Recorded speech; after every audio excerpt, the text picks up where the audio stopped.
I don't know. I feel like this episode is almost self-explanatory from the title because to a certain degree, like the moment you see Dowry, you almost automatically know what the episode is going to be about because it's sort of just right there. Like you can almost see it. And for those of y'all that don't have any idea, to just give you a little bit of context, this episode is about money and love. And there's a balance there somewhere and people busy fighting for that shit.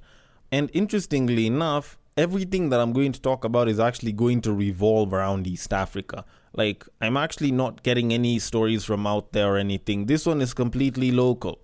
So, to kick things off, I'm gonna take things to Uganda, where a man was recently arrested for disguising himself as a woman so that he could write the law exams for his girlfriend. And the moment this story caught the attention of Kenyan bloggers who decided to post it up, it got so much attention on social media from the babes who were busy saying that if they don't get love like this, then they don't want it. The only thing is, when I kind of looked at the story and I decided to read into it, I concluded that this man is, by all accounts that I know of, the dumbest law person I have ever seen on the planet. And I'm gonna explain why in a little bit.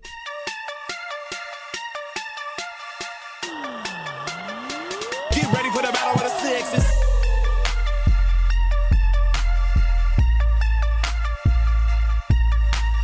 Alright, let me just explain this for a little bit. You're telling me that a man who has done law, who most likely must have graduated from law school, probably even done the bar, went ahead, decided to disguise himself as a woman so that he can do the exams as the girlfriend, with the existing risk that if he got caught, he would end up being sent to prison. Like, what the fuck was he thinking? Because the story states, and I quote, "A newly appointed magistrate has been arrested for posing as a woman to sit for exams for his girlfriend at the Law Development Center in Lira, Uganda. According to local media, he was promoted to the rank of Grade 1 magistrate by the Judicial Service Commission 2 weeks ago. The man was caught red-handed on Friday, July the 28th, 2023, while writing exams for his girlfriend. The accused has been charged with 2 counts of forgery and remanded to prison till August the 3rd. Pictures of him dressed as a woman with braided hair have gone viral on social media and stirred reactions." End quote. Now, let me go back to my entire explanation again.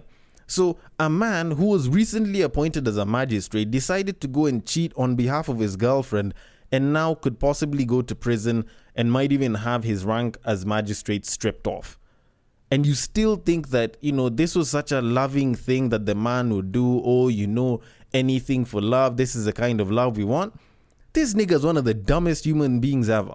Because imagine being taken to prison. Okay, granted, it's a minor offense. The guy will probably end up going to jail for like maybe a couple of months. It's not like he'll do 20 years. Even though he goes in for 2 years, Like, who the hell do you think is going to be left with his babe, if not the streets? Like, this dude has quite literally gone and sacrificed everything for his babe, and now, when he's busy trying to protect himself from getting dicked, his babe might be somewhere busy getting dicked by someone else. Because interestingly enough, one of the first things that you lose when you go to prison and you're jailed for a bit of a while is your babe. Like, your babe has no one and you're not exactly there to tell her not to go and fuck someone else. Not that you'd have to if you are outside, but still, there is nothing to hold her back from going to screw someone else. Because at that point in time, she can come back and say, you know what, I don't think this relationship is working. What can you do? It's not like you can march over and tell her to come back. It's not like you can go and try to talk to her from her place. She only comes to see you when she wants to see you. So she can be getting dicked down by someone else and you can't do squat about shit. Alright? Then you think about it. For all of these babes who are like, oh, if this isn't the kind of love that I'm gonna be getting from my mans and I don't want it, oh, I want a man who's willing to do such things for me because this is true love. I kid you the hell not. If you ask them if they would be willing to sit and wait for a man who has been thrown in prison for a bit of a while because of crimes that they did for them, I kid you the hell not. 95% of them will not wait for that man. They will chill for a while and then at some point they will ask themselves what they're waiting for, and yet there's other dudes out here.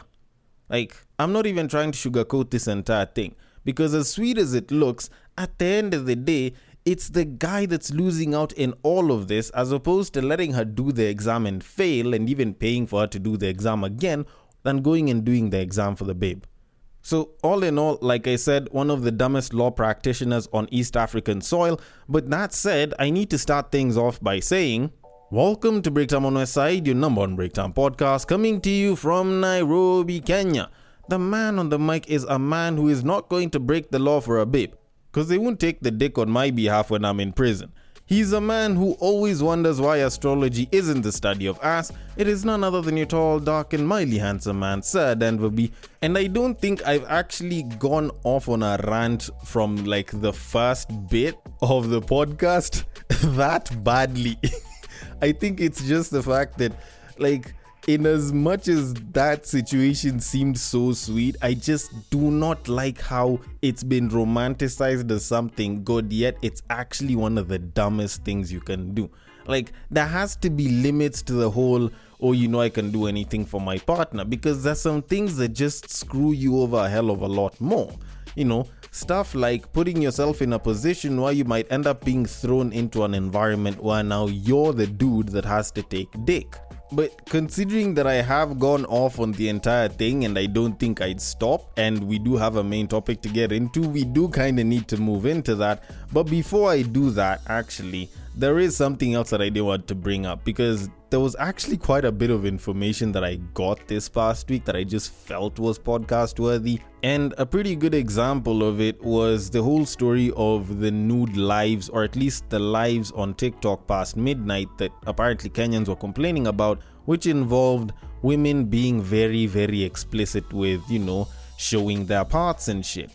And apparently there was a recent article that came out where the government was talking about how they are plotting a crackdown on TikTok live sessions, and they're intending to catch these people and get them off the platforms and shit.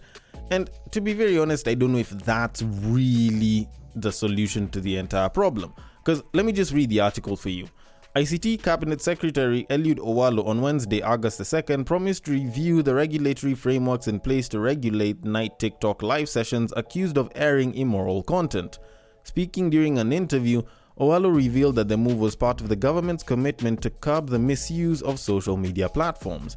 The CS noted that where necessary, the Ministry of ICT will impose stricter measures to seal off loopholes that allow the abuse of social media platforms. He particularly hinted at amending the Computer Misuse and Cybercrimes Act so as to safeguard Kenyans from pornographic content shared on TikTok. Owalo, in general, stated that the ministry would intervene by reviewing the law guidelines to ensure that children are not exploited on online platforms that attract a mass number of users. He was responding to complaints raised by several Kenyans who pointed an accusing finger at the government being lagging in dealing with sexually explicit content, some of which have seen Kenyans ignore their privacy to make money by any means online.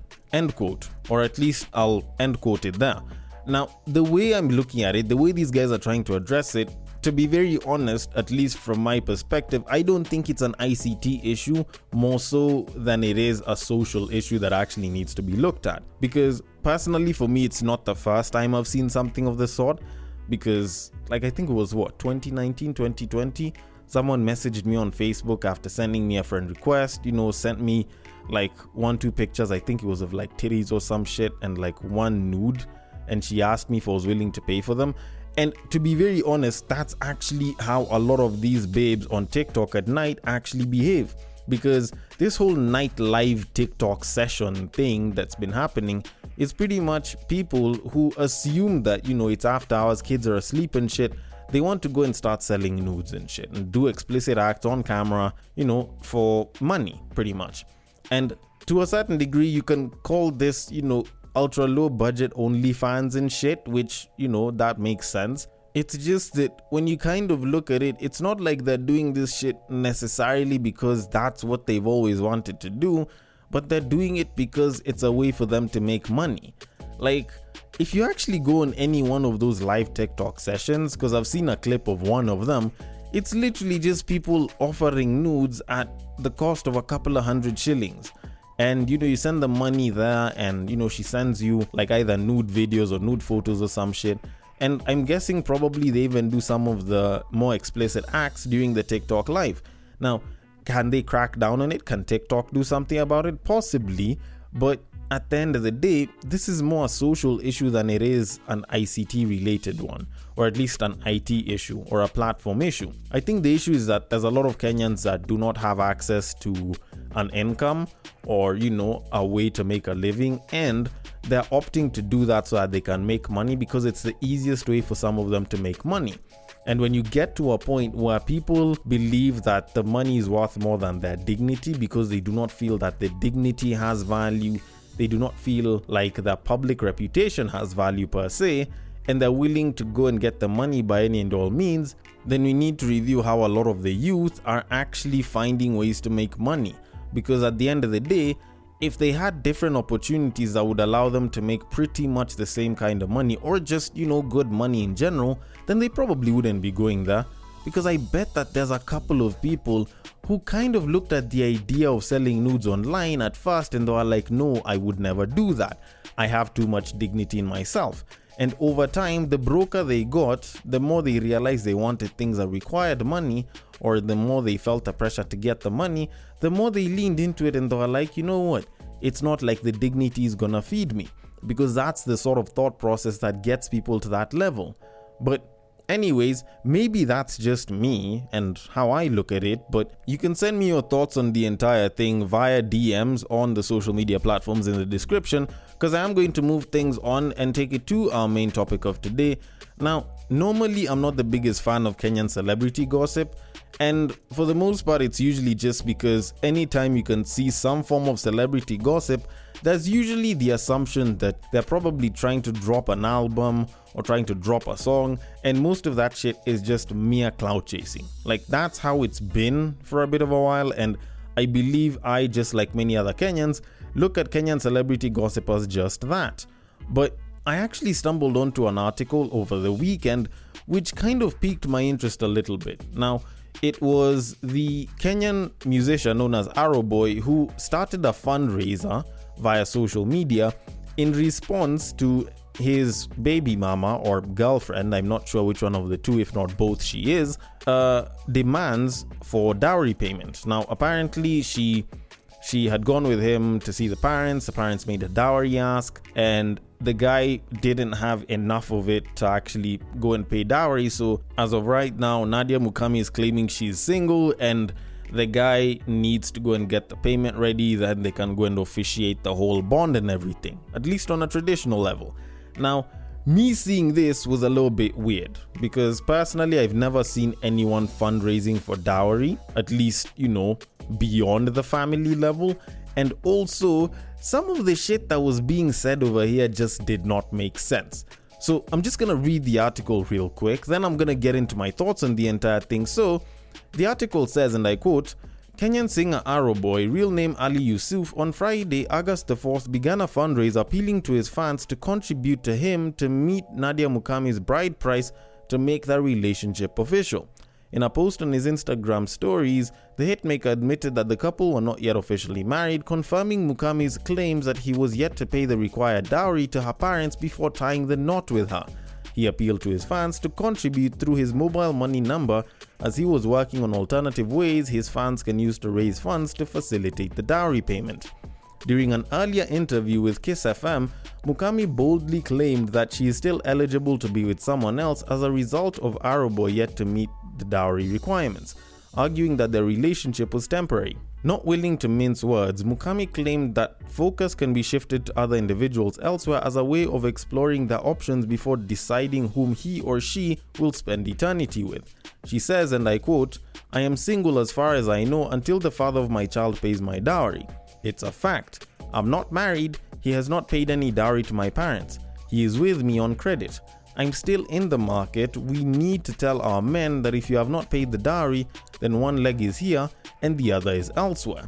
End quote. The singer emphasized the importance of traditional customs and the significance of dowry payment in establishing a committed relationship, adding that without the formal acknowledgement through dowry payment, she views herself only as a girlfriend, not a wife. Mukami challenged Arrowboy to see to it that the dowry he pays should be commensurate with her value in terms of the size of her brand and academic qualifications.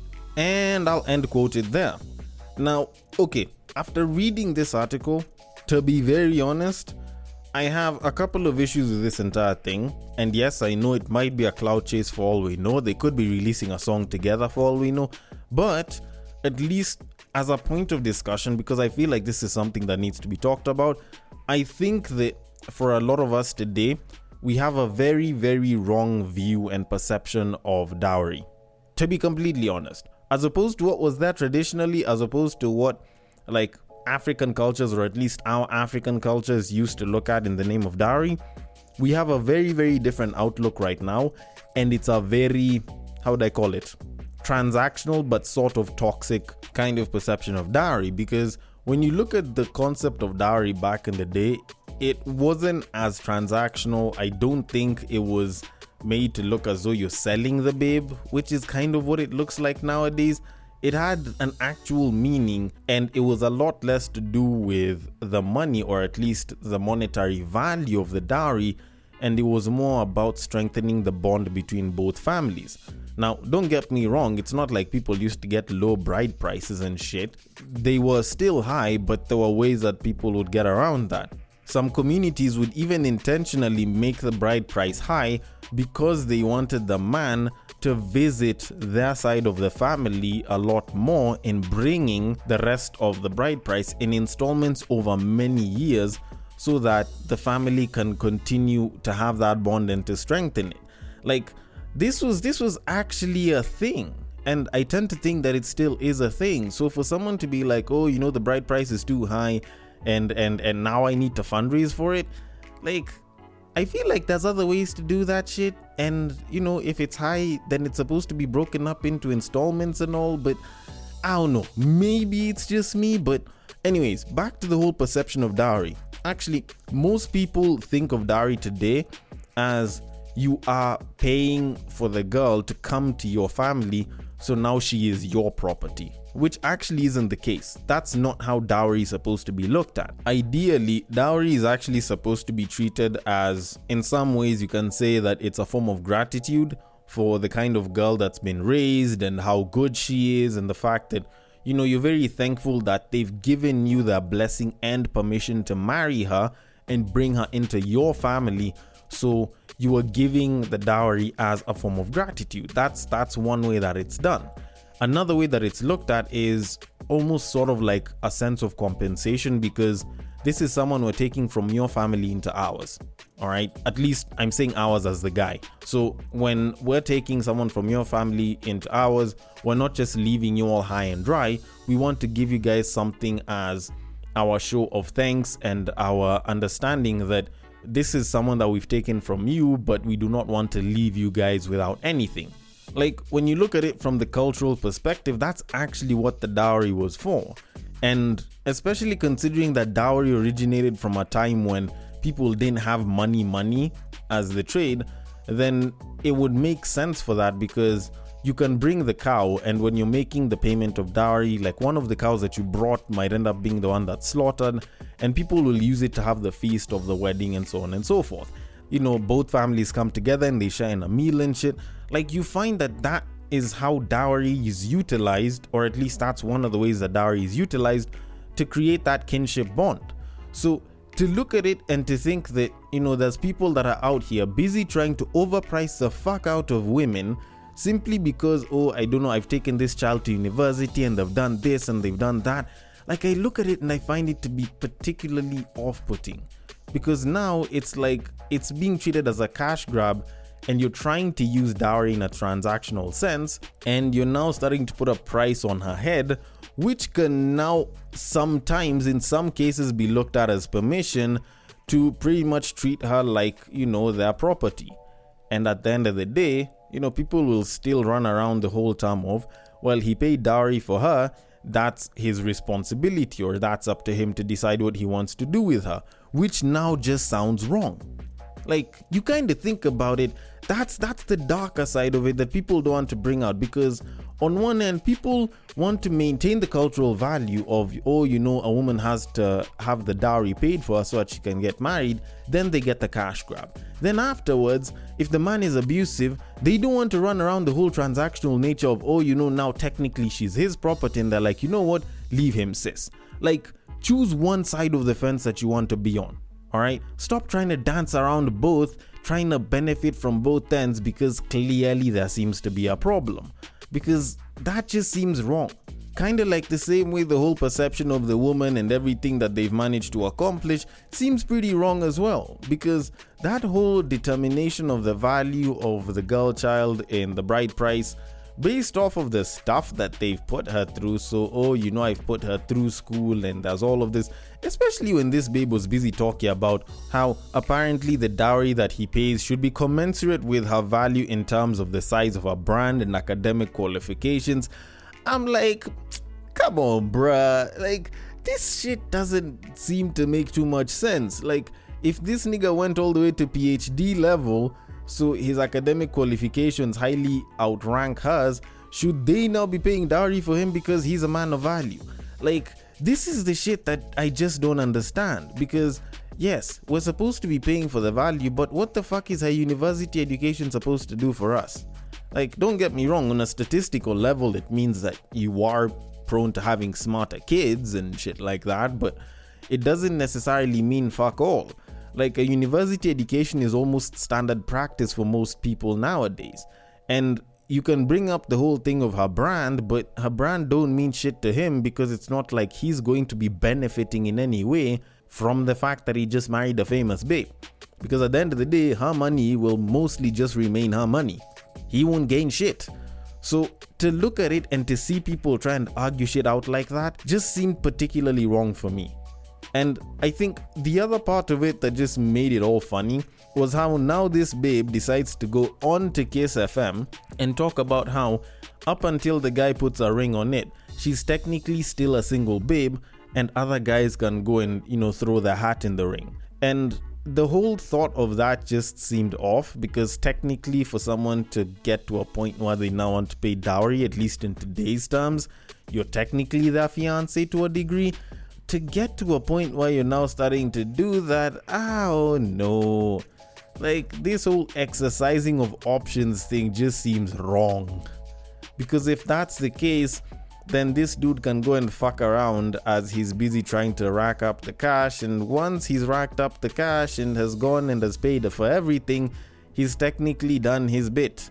Because like she said, this guy, up until he pays the bride price, does not have any dominion over her. So the only way that he can show that he wants to commit to this babe and he actually cares and loves this babe is by paying the dowry.